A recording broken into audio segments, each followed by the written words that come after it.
So I want to do an official introduction so people know who you are. All right. So, well, first of all, I'm Lori Gunning Grossman. This is Hold the Light Collective. And I am here with Paige Appel. And Paige, let me tell you a little bit about you. You already know this about yourself, though. Okay. Psycho spiritual guide who works at the intersection of psychology, embodiment, and the sacred. And you walk alongside people as they shed what truly isn't theirs. How gorgeous is this? And help them grow into more of who they are. I personally have seen this in person in your circles. You also work one-on-one with people. You work in groups. It's gorgeous. So today we're going to talk about what the archetypes are and why they matter and how we can use them in our lives. And then I want to make sure we get in here the short pep talks that you've created around the archetypes that are these like gorgeous 5-minute, 4, 5, 6-minute audio experiences for people. So welcome. I'm so excited. Yeah, girl. Yes, yes. Okay. Topics. Yeah, I'm so excited. So I saw that I saw that you wrote that of this being one of your favorite topics. Yeah. You have said that the feminine archetypes are the ones that speak your soul's language. Out of everything you've studied, internal family systems, somatic work, you have been studying the feminine archetypes. Why this? Why does this speak to you so much? Yeah. I mean, I think what speaks is it's kind of a transpersonal relationship with different versions of yourself, which, you know, in IFS, it's like the protectors and the managers, and that's kind of the language of IFS. And with the feminine archetypes, I feel like I can really visualize each one as something that I want to expand into, or something that even sometimes I shy away from. And they're represented in other people in the world. So like when I think of, you know, lover or something, I'm like, oh, I think of Georgia O'Keeffe, just this lover of life and scenery and art and Taylor Swift. And, you know, so there's these kind of living beings in the archetypes that I feel like I can tap into that help me rediscover, remember, even kind of learn about myself. Yeah. Okay. So here's the question. Who are the 7 archetypes? Yes. So the 7 are the maiden, the mystic, the queen, the sage, the lover, what am I missing? What have I not said? You said maiden, the mystic, queen, lover, sage, huntress. Ooh. And oh my gosh. Why am I blanking out? I have to like look at my. Well, we'll send people. I'm going to send people to all of this. Where are we at? I said, the mother. Oh my gosh. Which is honestly funny that I can't remember it, because it's one that I don't really run. I don't have it as available to me. So fascinating that was the one that wasn't coming to mind. Not one of my dominant ones. It's one that I really have to practice, lean into, find kind of a healthy relationship with. I love this so much, Paige. So I just want to cut really quickly to this, that you have created these 5-minute audio pep talks around the feminine archetypes. Right. And here's what I want to say, because I have the queen and I've listened to her, you know, many times, but I listened to her this morning, of course. I was on my walk and I wanted to listen to her. And I was just reminded, okay, a couple things that I want everyone to hear, because I'm going to send them to these afterwards. Production-wise, they're beautiful, which is big for me. Yes, you're good at production. So because but this is what it is. It makes it so lovely and easy for people. Pop in your earbuds. you choose the feminine archetype that is speaking to you. And it could be different ones in different moments. I chose the queen because this is an archetype that I personally would like to embody more, step into more.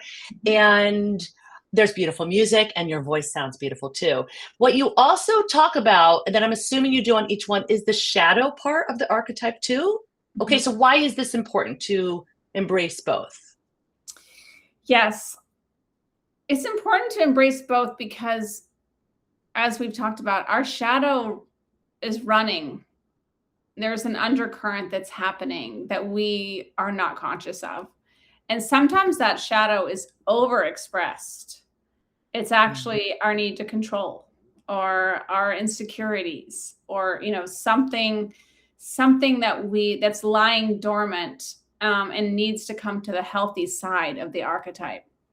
And so like in Maiden, for example, like Maiden has a shadow of naivety, a shadow of codependency, a shadow of like, I don't want to take responsibility.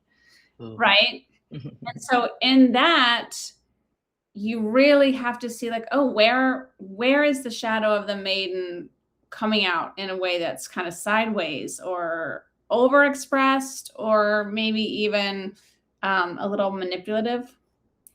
Whereas like the strength of the Maiden is that she's in wonder and she's in awe and she wants to play and she wants to, frolic in the field.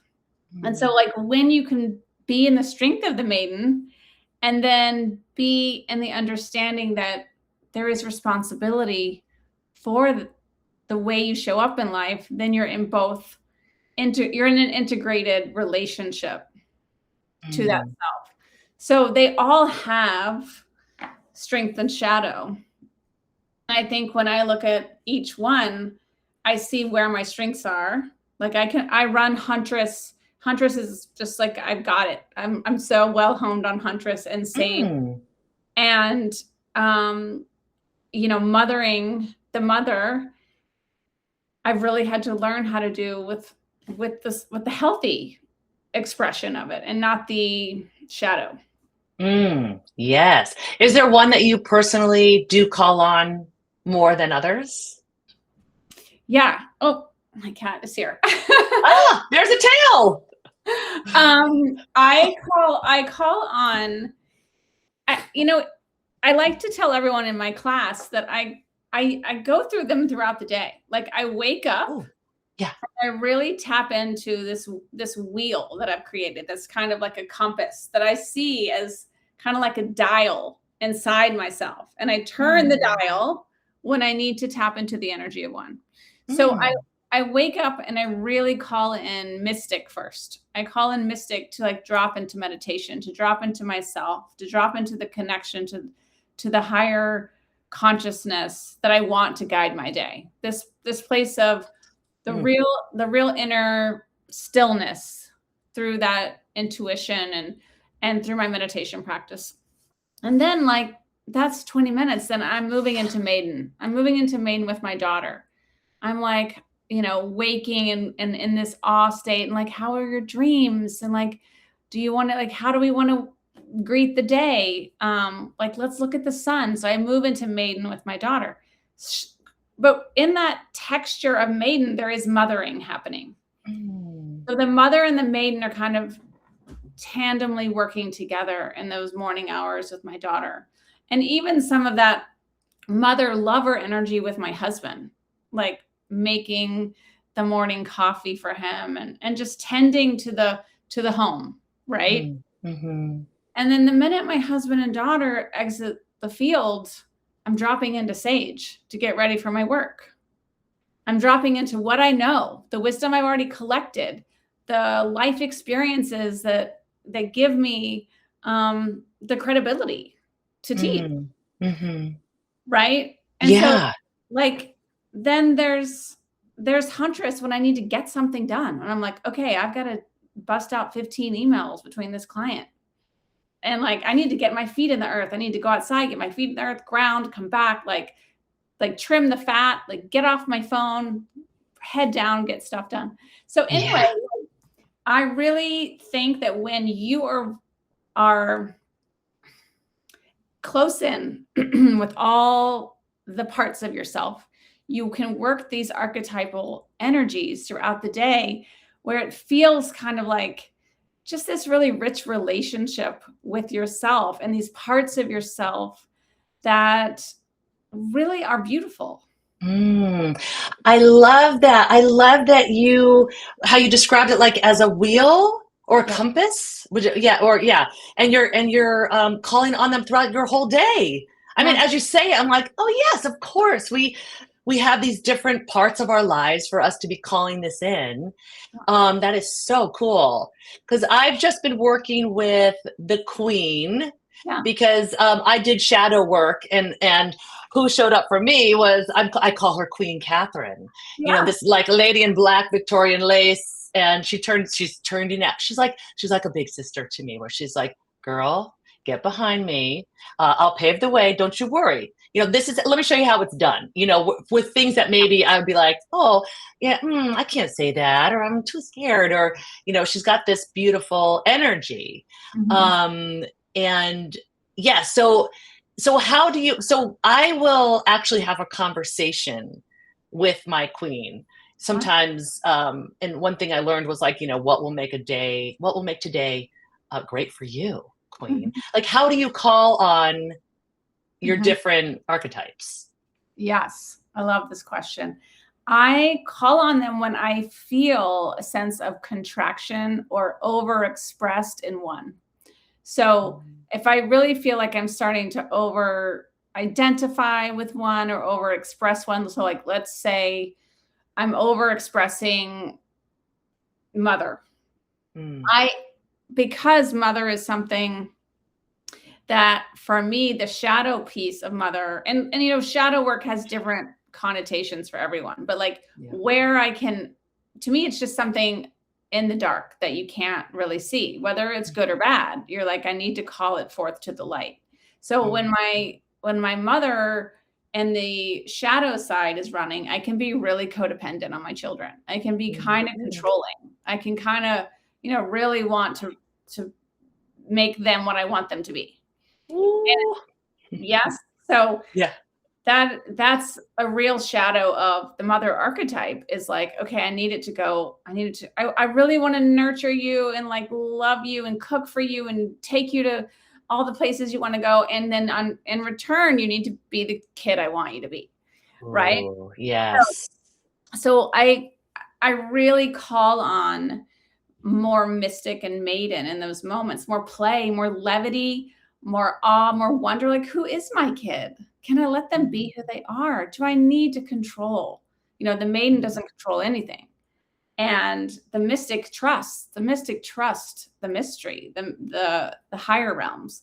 So it's kind of like when I feel this like contraction around the mother part in me, I'm like, okay, mystic maiden, come in, like soothe. And to me, I just like there are these beings that you visualize, kind of like your Queen Catherine, Yeah. right? So it's like I Yeah. have this maiden that's in the white flowy dress and it's just like swooping in with the flower crown to let me know, like, you know, you're okay. And then I've got this mystic that's, you know, kind of Joan of Arcish on a horse, but also very ethereal. So, you know, they really like feel like my spirit guides. Yes. Yeah, that's a really cool way to think about them as your spirit guides. Yeah. Yeah. Wow. I really love what you said about being a parent to your children. Mhm. And I can very much relate with the wanting to control a little bit. Yes, yes. And just trying to ride that that balance of like, and yet also I want them to be their own magnificent people. Yes. Who are they? I'm so thrilled to be discovering who they are. It's so interesting you're bringing this up though. Not though, because my daughter is going off to college this August, and I have this deep need. I want to create this like most loving cozy room for her, Mhm. and I'm finding myself wanting to control it, Mhm. and it's not helpful to anybody. And Yes. yet I almost can't help it because I'm like, but I know you're gonna need these blankets and these pillows, you know? And she might be like, but I'm fine, or all I need is this. And yeah, Yeah. it's helpful to think that we could call upon. I love calling upon the mystic and the maiden for play with all of this. Yes. Yeah. So it's like, it's just these energies that live within us. So like you're expressing both the strength and the shadow of the mother, like wanting to like create this coziness for your daughter's room. And then also like, but I know best. Mother knows best, which is the Yes. controlling part. It's not even that you may not know best. It's just that can you live in the experiment with her, which is more of that maiden mystic energy. And Yeah. so like they all help us with loosen our fixed identities to certain behaviors, and like they aren't linear. Like we can run mother with our partners, with our husbands. We can be like, oh, I'm depleting myself and self-sacrificing, also part of the shadow of mother. Also lover can overgive in hopes to find love back. So there's all kinds of energies that how do we get so close to them that we can healthfully express them and see that once they're all integrated, you move through them all in the day. Wow. Yes. This is so cool. All right. I want to keep it on the time because I know you got to pop off because you are busy. You work with people. You have clients you work with, which is so cool. Let's just share a little bit about that really quickly. You work one-on-one with people. You work in groups. Do you Yeah. bring this work into everything or just some? Yes.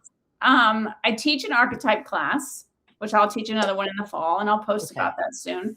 And then I also bring it in sessions.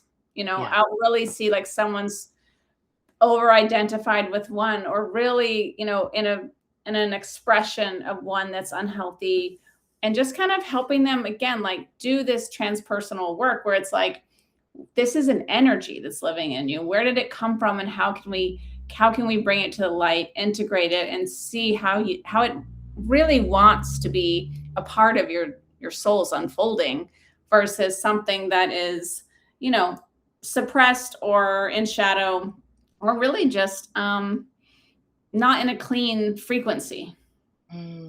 Yes. Energy is living within us. Oh, it's so good. I love you, Paige. I think you're so wonderful.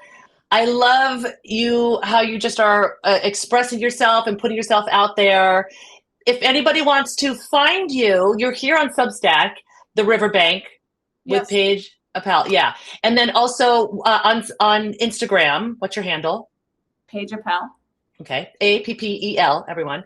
Yeah. Paige. And then also if they want to work with you, they can find you. Yeah, they can find me through my links on Instagram, and then also at the Riverbank, which is also an Instagram handle. Yes. Love it. Love it, girl. Love you. Yes. Thank I you. love you too. We can talk more about this. Let's do another one. We have to do more. This was too quick, but we popped it in. This is wonderful. Not too quick. It was perfect. What am I saying? Okay, go do your magic out in the world. Okay. Love you. All right. Love you too. See you later. Bye. Bye, everyone.